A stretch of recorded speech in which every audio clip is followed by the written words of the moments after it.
नमस्कार दोस्तों, स्वागत है आपका हमारे YouTube चैनल रिलीजियस टॉक पे। और आज हम आपको बताएंगे हमारे देवों के देव महादेव से जुड़ी एक शिव पुराण की कथा कि आखिर क्यों शिव जी को शंख से जल नहीं चढ़ाया जाता है। लेकिन उससे पहले हमारे चैनल की सबसे पहले लेटेस्ट वीडियो अपडेट पाने के लिए हमारे चैनल रिलीजियस टॉक को सब्सक्राइब करना ना भूलें। हिंदू धर्म ग्रंथों में सभी देवी देवताओं को प्रसन्न करने व उनकी आराधना करने का विशेष महत्व व तरीकों का वर्णन उपलब्ध है।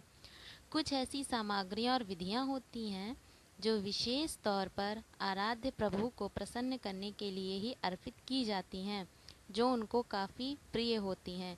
इस सामग्री को अर्पित कर यदि हमारे आराध्य प्रसन्न हो जाएं, तो हमें मन वांछित फल की प्राप्ति होती है। लेकिन हमारी थोड़ी सी चूक या कुछ गलत सामग्री अर्पण करने की वजह से यह हमारी पूजा का गलत परिणाम देते हैं, जिसके कारण हमें व हमारे परिवार को इस गलती का परिणाम भुगतना पड़ता है। यहाँ कुछ चीज़ें देवी देवताओं को पसंद आती हैं, तो वहीं कुछ चीज़ें उन्हें कतई पसंद नहीं आती हैं।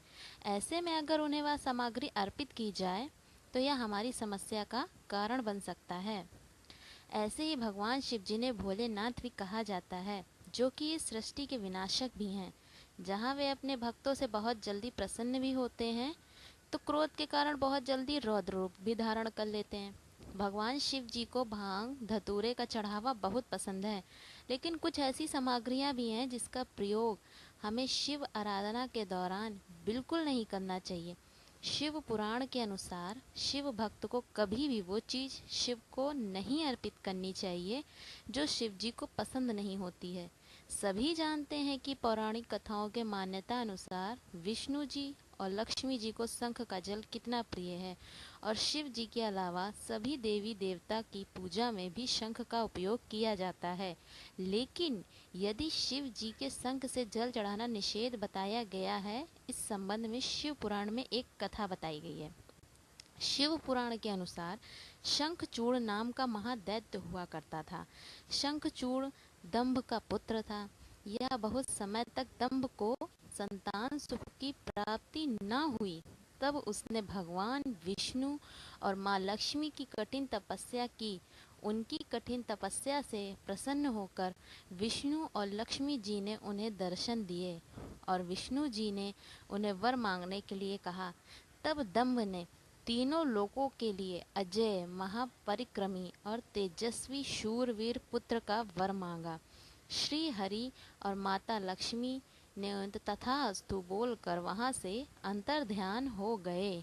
तब दंभ के यहाँ उसकी इच्छा अनुसार मांगे हुए वर के अनुसार पुत्र की प्राप्ति हुई, जिसका नाम शंखचूड़ पड़ा। शंखचूड़ ने पुष्कर में ब्रह्मा जी की घोर तपस्या की और अपनी तपस्या से ब्रह्मा जी को प्रसन्न कर लिया। तब ब्रह्मा जी ने उसे वर मांगने के लिए कहा। तब शंखचूड़ ने वर मांगा कि वह सभी देवी देवताओं के लिए अजय हो जाए। ब्रह्मा जी ने उसे तथास्तु बोला और श्री कवच दिया। साथ ही ब्रह्मा जी ने उसे धर्मस्व की कन्या तुलसी से विवाह करने की आज्ञा दी। फिर वे अंतर्ध्यान हो गए। ब्रह्मा जी की आज्ञा अनुसार तुलसी से शंखचूड़ ने विवाह कर लिया।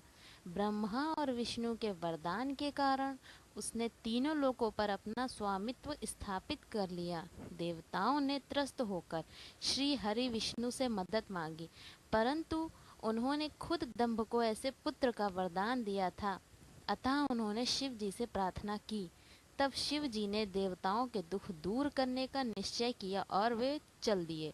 परंतु श्री कवच और तुलसी के प्रतिव्रता धर्म की वजह से शिव जी भी उसका वध करने में सफल नहीं हो पा रहे थे। तब शिव जी ने ब्रह्मा जी से ब्राह्मण रूप बनाकर शंखचूड़ से उसका श्री कवच दान में ले लिया। उसके बाद विष्णु जी ने शंखचूड़ का रूप धारण कर तुलसी के श्रेष्ठ का हरण कर लिया। तब शिव जी ने दैत्यराज शंखचूड़ को अपने त्रिशूल से भस्म कर दिया और उसकी हड्डियों से शंख का जन्म हुआ। क्योंकि शंखचूड़ विष्णु और लक्ष्मी का भक्त था, अतः विष्णु और लक्ष्मी जी को शंख का जल अत्यंत प्रिय है और सभी देवी देवताओं को भी शंख से जल चढ़ाने का विधान है।